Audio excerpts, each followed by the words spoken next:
Bienvenidos todos a esta entrevista del sector salud. Hoy contamos con la presencia de un distinguido médico cirujano plástico venezolano, el doctor Fernando Gabaldón, quien nos va a comentar algunos aspectos relacionados con el interesante mundo de la cirugía plástica, tanto estética como reconstructiva. Bienvenido, Fernando. Muchas gracias, José Antonio. Un placer. Y queríamos comentar algunos aspectos relacionados con el interesante mundo de la cirugía plástica que tradicionalmente estaba esencialmente dirigido hacia la reconstrucción del politraumatizado, de la persona que sufría extensas cirugías que de una u otra manera deformaban su apariencia física. Sí. Sin embargo, por los últimos 30 años ha habido una revolución extraordinaria en el mundo de la cirugía plástica y queríamos que tú nos comentaras algunos aspectos de interés. Sí, bueno, muchísimas gracias por tu invitación.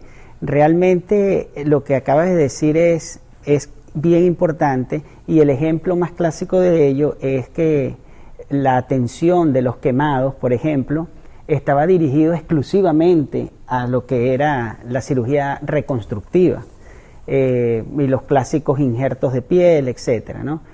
Y los avances han sido tan impresionantes en la parte estética que ya los quemados pasaron a otro nivel, pasaron a un nivel de piel artificial, pasaron a un nivel de cuidados más estéticos que reconstructivos, debido a que la idea es precisamente pensar en las secuelas que puedan quedar, no simplemente salvarle la vida con un colgajo que probablemente vaya a quedar desfigurado por siempre.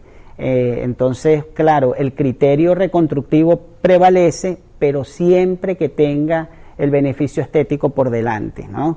Y lo otro muy importante que tiene que ver con lo que tú planteaste al inicio es en el cáncer mamario, en la oncología mamaria.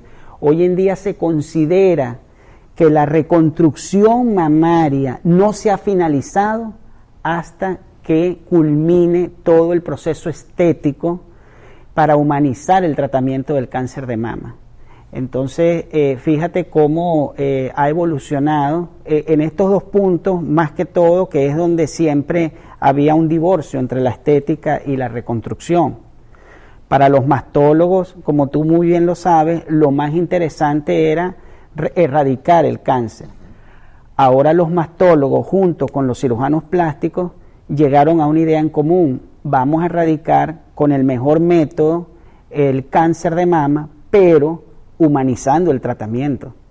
Entonces, dependiendo del tratamiento que se lleve a cabo, que eso es según la patología, el equipo de mastólogo y cirujano plástico decidirán cuál va a ser el mejor método, no solamente para erradicar el tumor, sino para que prácticamente de inmediato el impacto psicológico de esa amputación de la mama no perjudique a la psiquis de la paciente, ¿no?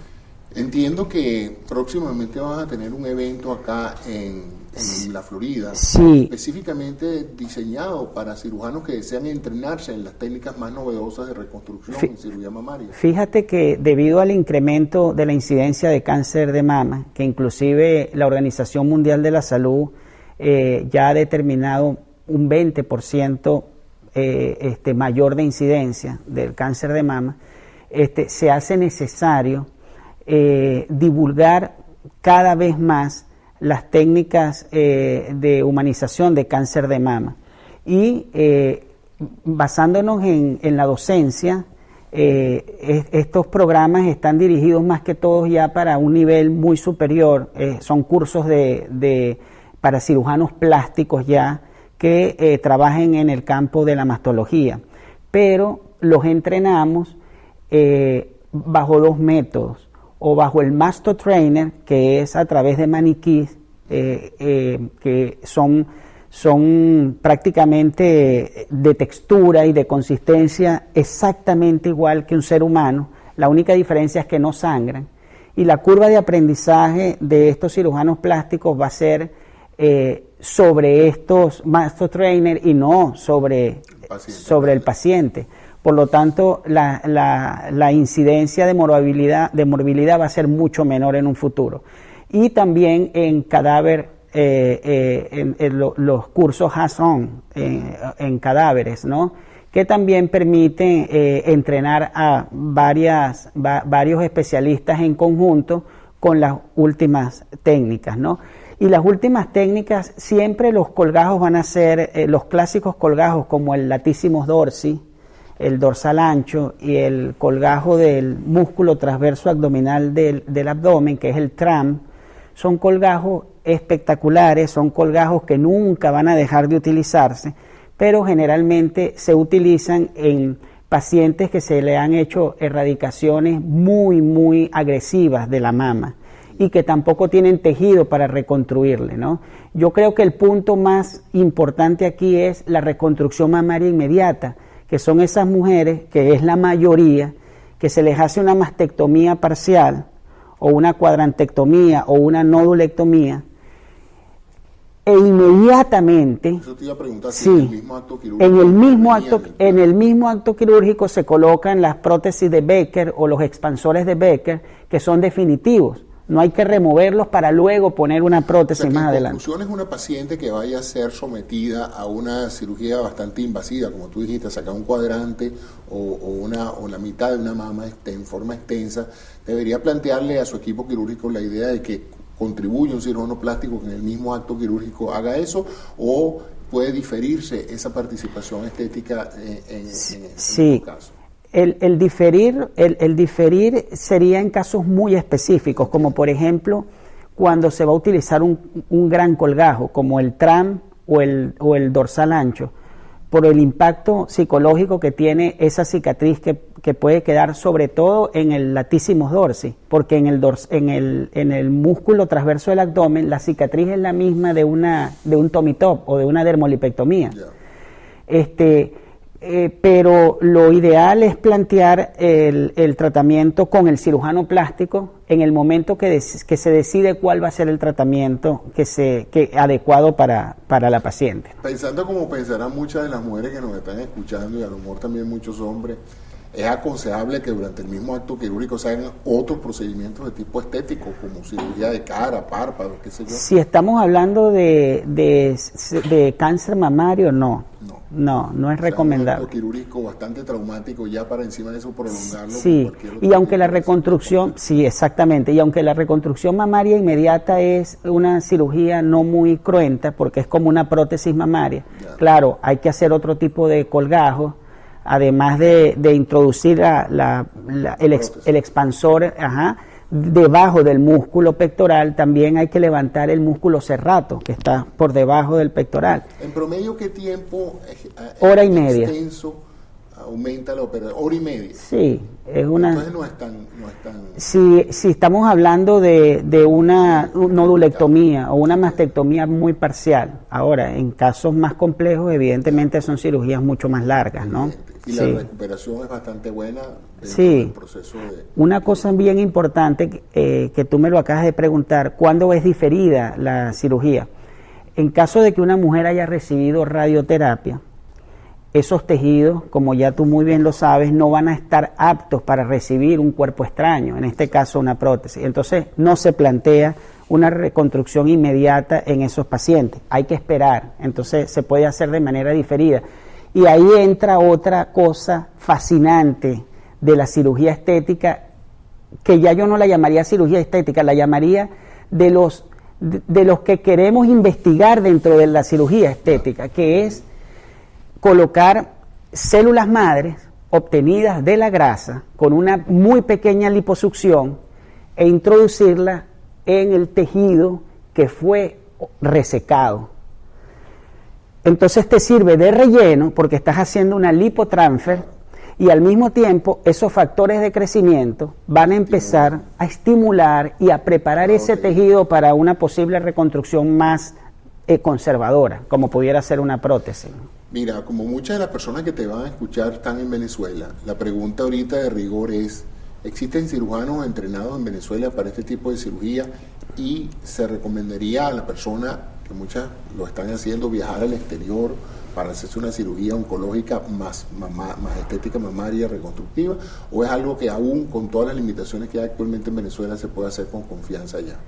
Bueno, los insumos y todo el equipo. La crisis que hay ahorita en nuestro país lamentablemente ha llevado a que muchos especialistas, sobre todo de nueva generación, que se han entrenado con esto, ya no estén o hayan limitado su actividad debido a la crisis que hay con los insumos y todo esto. Pero evidentemente una venezolana no necesita salir de Venezuela, porque los mastólogos y los cirujanos plásticos que hay dedicados solo a esto, evidentemente abordan todo este tema con la mayor actualidad y tecnología. Sin embargo, te repito, estos programas que se están haciendo de posgrado, entrenando a los cirujanos plásticos que ya tienen reconstruyendo mamas desde hace tiempo, los hace disminuir muchísimo la curva de morbilidad, porque son cirugías que no son tan comunes, sobre todo un TRAM o un latissimus dorsi. Entonces, cuando se realizan, siempre la estadía postoperatoria en la clínica aumenta muchísimo el índice de prevalencia de hospitalización, etcétera, porque son cirugías no muy comunes y siguen con las mismas técnicas tradicionales. Entonces, acá se puede acortar mucho el tiempo quirúrgico cuando el equipo no solamente lo forman los mastólogos, que esto se aborda en nuestros países más que todo solo por mastólogos, sino que incorporen a los cirujanos plásticos para que esa segunda fase de la cirugía, después de haber hecho el colgajo, se lo dejen en manos de los cirujanos plásticos. El equipo como tal, mastólogo plástico en Venezuela, está comenzando, pero hay un divorcio entre el mastólogo y el plástico. En otros países de Latinoamérica, como por ejemplo Argentina y Brasil, ellos han llevado la batuta en fusionar a los cirujanos plásticos reconstructivos junto al oncólogo, al mastólogo, que generalmente son los que toman la decisión dependiendo del diagnóstico y dependiendo de otra serie de factores de riesgo que pueda tener el cáncer en la paciente. Pero esos equipos fusionados, debe haber un matrimonio entre el mastólogo principal y el cirujano plástico que va a decidir la técnica estética que se va a realizar. Si no, no logramos la humanización del tratamiento, ¿no?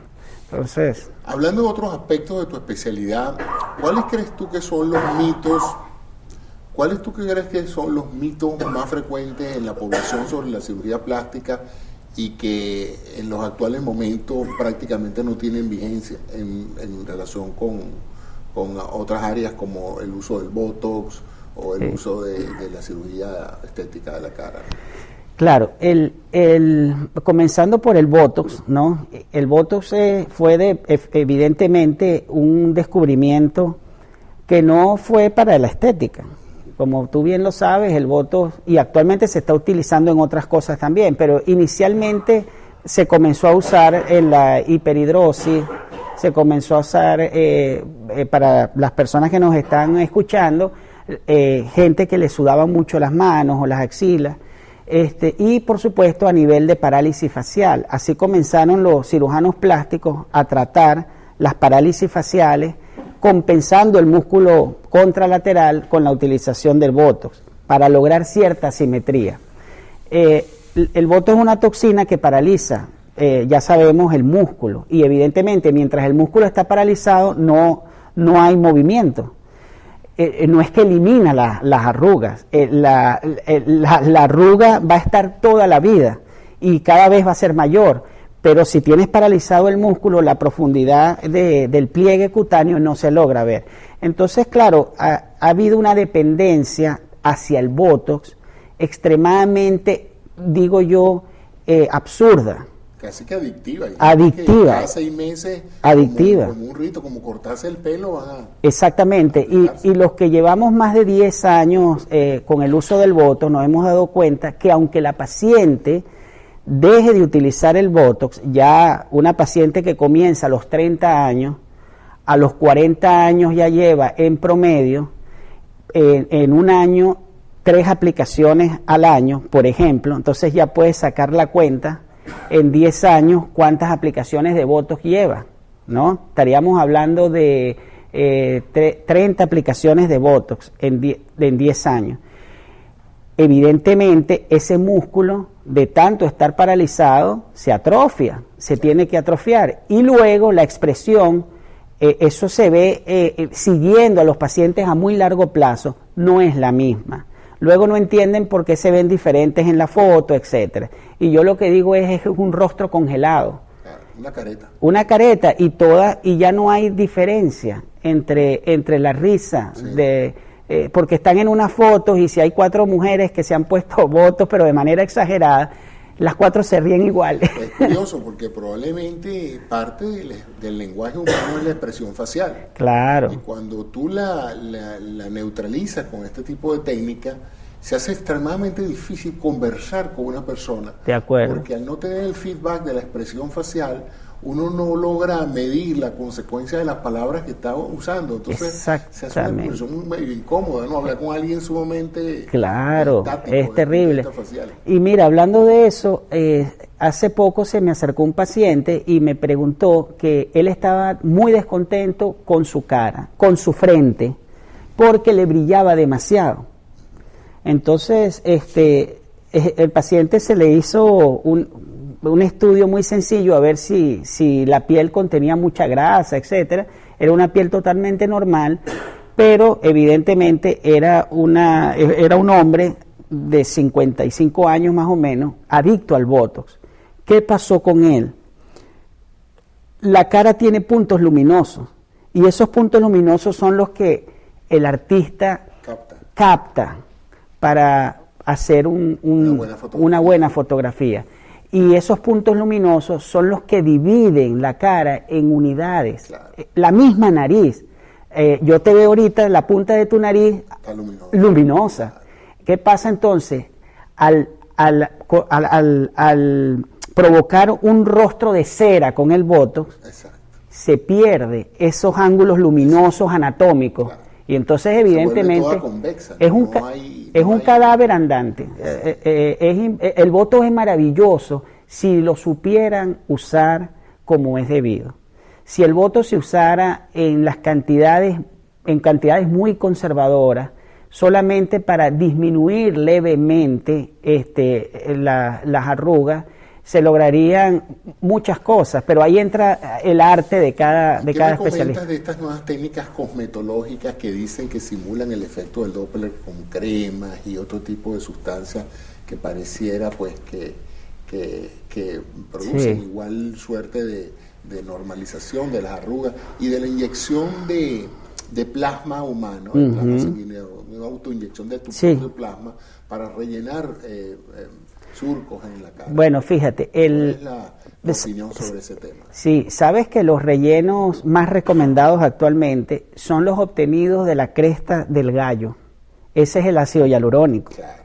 El ácido hialurónico tiene diferentes nombres comerciales y es un producto natural, es un producto que se absorbe a los 4 o 5 meses. Y es un excelente producto para relleno, lo que llaman un filler, que se puede utilizar en los surcos nasogenianos, se pueden utilizar a nivel de los labios, a nivel de los surcos de marioneta, pero es temporal, es algo muy temporal. En cambio, lo que tú acabas de mencionar, los rellenos con fat transfer o con grasa obtenida previamente centrifugada, para obtener factores de crecimiento de esa sangre, de esa grasa o de sangre obtenida con la función de obtener el plasma rico en plaquetas. No son las plaquetas lo que te va a producir el efecto de rejuvenecimiento, son los factores de crecimiento que están concentrados dentro de las plaquetas. Y por supuesto, los factores de crecimiento van a emitir órdenes al cerebro para que comiencen a producir esos productos que ya dejó de producir. Hasta los 21 años nuestro cerebro produce colágeno, elastina, ácido retinoico, vitamina A en montón, porque está en proceso de construcción y de darle elasticidad a todos esos tejidos blandos para nuestra vida. Pero el cerebro después de los 21 años tiene otras funciones más importantes, porque desde que nacemos empezamos a envejecer. Entonces, el cerebro comienza a generar otros productos que nos van a hacer falta a los 40, 50, 60 años y se olvida del colágeno, del retinol y todo eso. Entonces, tenemos que reestimularlo y para eso lo mejor es el plasma rico en plaquetas y si nos vamos mucho más allá, entonces el fat transfer para obtener los factores de crecimiento y las células madre obtenidas de la sangre de la médula ósea, ya sea del esternón o de la hueso ilíaco, ¿no? De la cresta ilíaca. Entonces, es fascinante los pasos que estamos ahora empezando.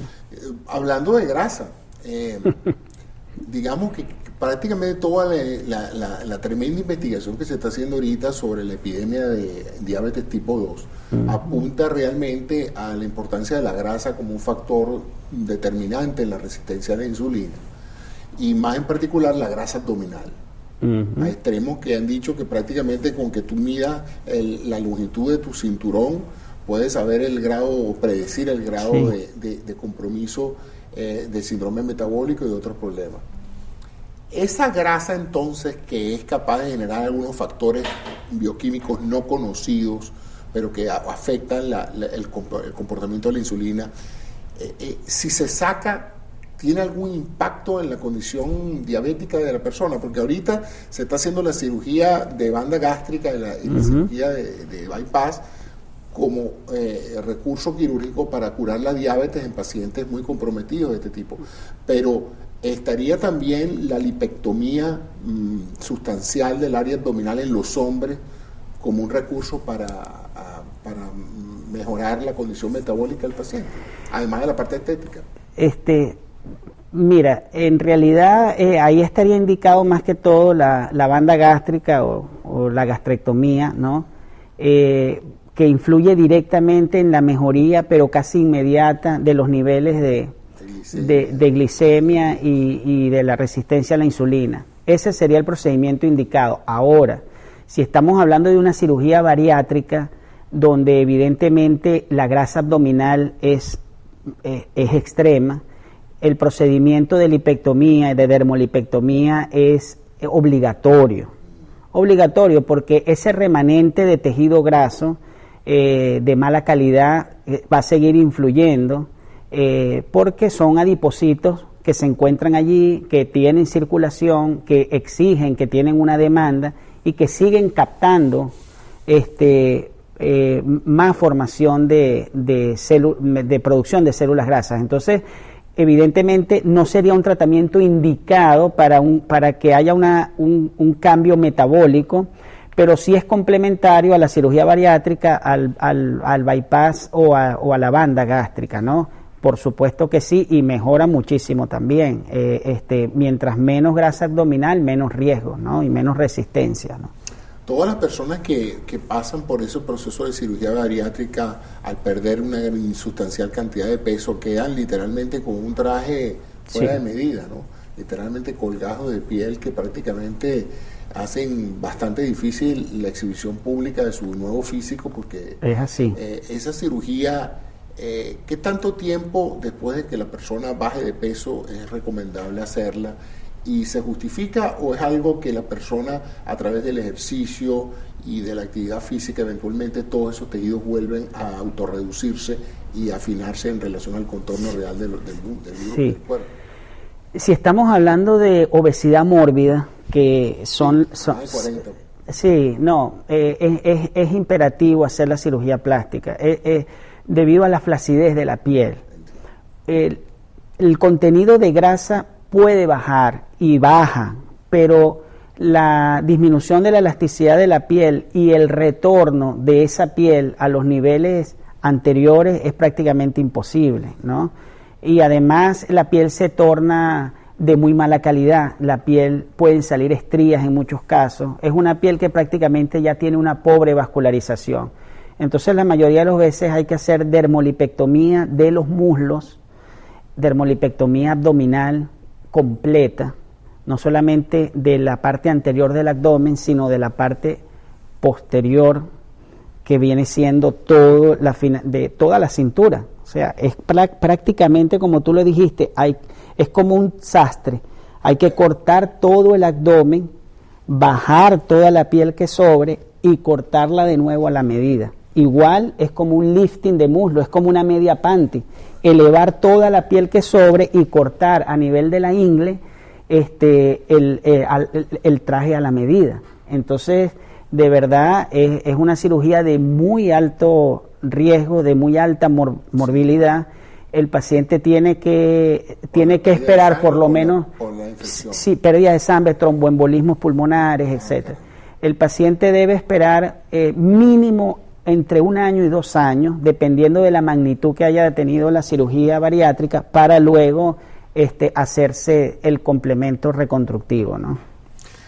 Una de las cosas que se ha habido mucha difusión en los medios de comunicación, porque afecta sobre todo a personas, celebridades, etcétera, etcétera, es la adicción a la cirugía plástica. Sí, totalmente. Incluso, pues, es un problema ético, porque muchos colegas dicen, bueno, que hay un momento que el cirujano debería decir al paciente, no le voy a hacer más nada, porque usted ya está actuando en contra de su salud. Entonces, lo malo es que va a otro cirujano que a lo mejor no tiene ese mismo nivel ético.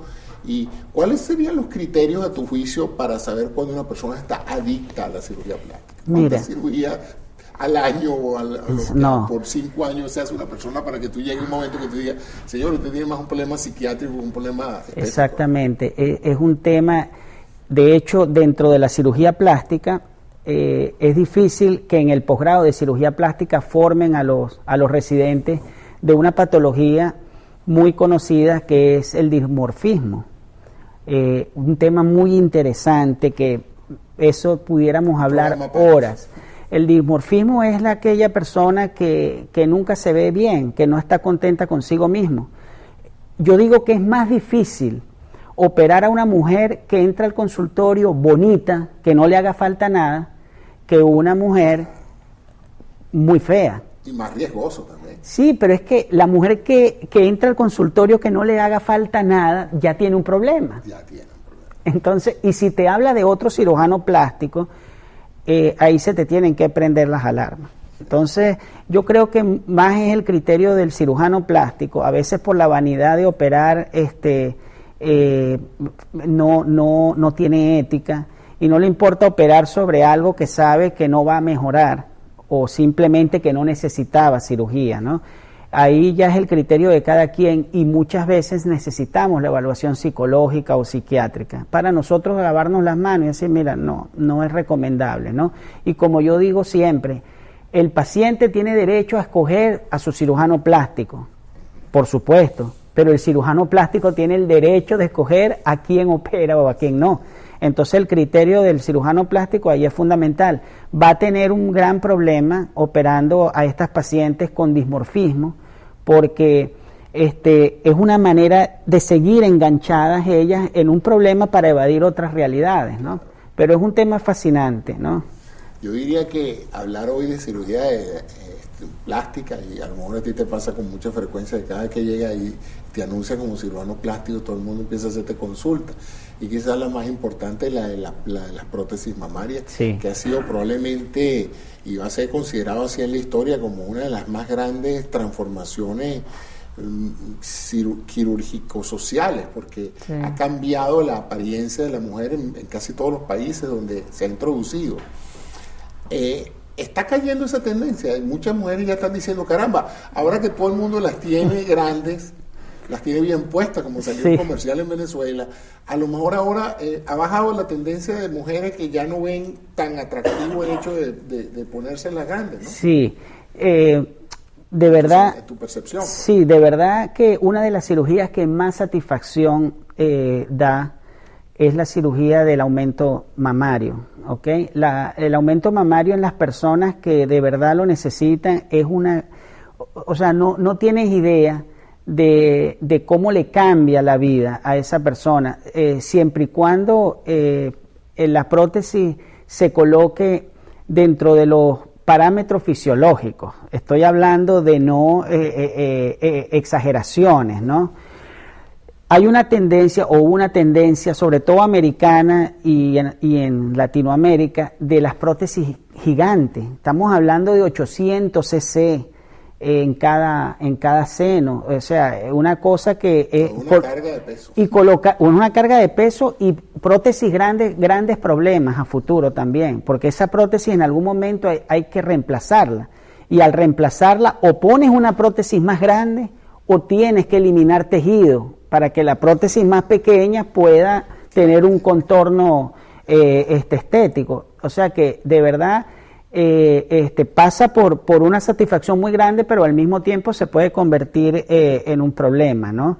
Sobre todo estamos hablando de figuras públicas, vedette, etcétera, que su gancho en la televisión y todo era, por supuesto, exhibir unas prótesis extremadamente grandes, ¿no? La tendencia ha bajado y nos vamos más por la tendencia europea. Las europeas siempre se han colocado implantes mamarios muy fisiológicos, que prácticamente son imperceptibles. Y como todo, la perfección es enemiga de lo estético. Sí. Para ser estético hay que tener ciertas imperfecciones. Claro. Entonces, tú a veces dices, bueno, ¿tendrá prótesis o no tendrá prótesis? Y te quedas con la incógnita. Eso es delicioso. Sí. Esa incógnita, pero de algo bonito. La otra cosa es totalmente artificial. Sí, ya tú lo que dices es, ¿cuánto se habrá puesto? ¿Quién la habrá operado? Y sobre el mismo tema, los implantes glúteos, esa tendencia ya más reciente, yo diría que probablemente en los últimos 5 años, que ha traído una cantidad de problemas porque ha caído en manos de gente inescrupulosa que inyecta cualquier tipo de soluciones, de cuerpos extraños líquidos literalmente en los glúteos, claro, creando destrozos, ¿no? Exactamente, generalmente, como tú lo dijiste, en manos de gente inexperta y más irresponsable, gente de muchos recursos, como conocemos casos sobre todo de artistas que van a estos sitios, ¿no?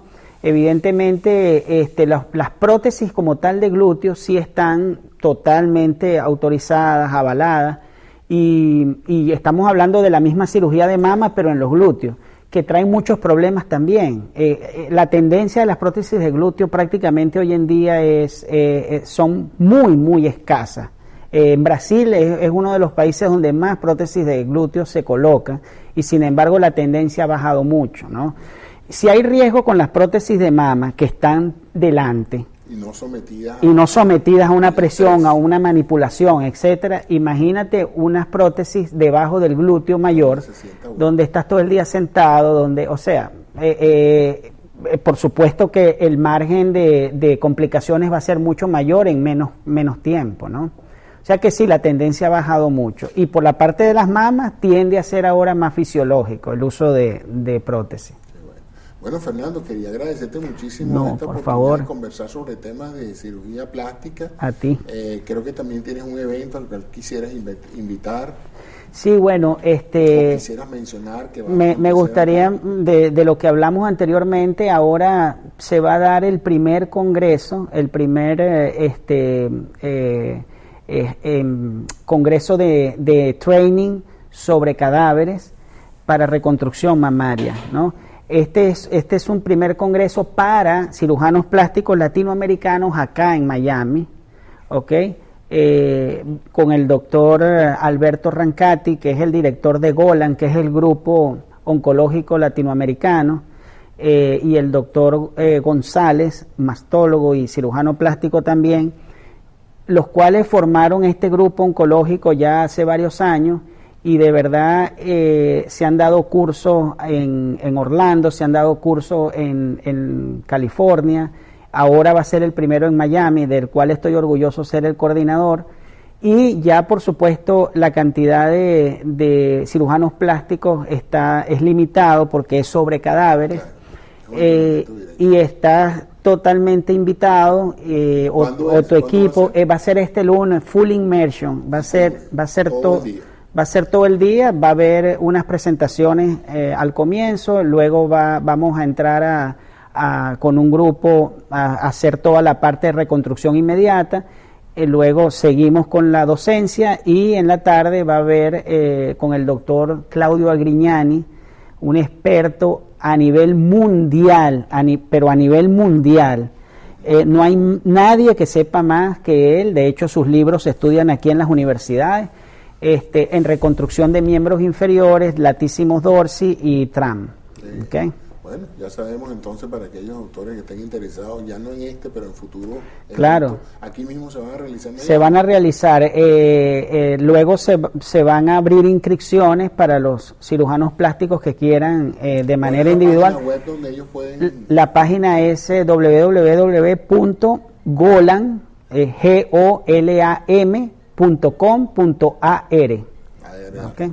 Yes. Bueno, muchísimas gracias. Entonces, gracias a ti, un placer. Y bueno, esperamos contar con la atención de ustedes en futuras entrevistas y me despido pues con esta excelente oportunidad de conversar aquí con un colega y notable cirujano plástico. Muchas gracias.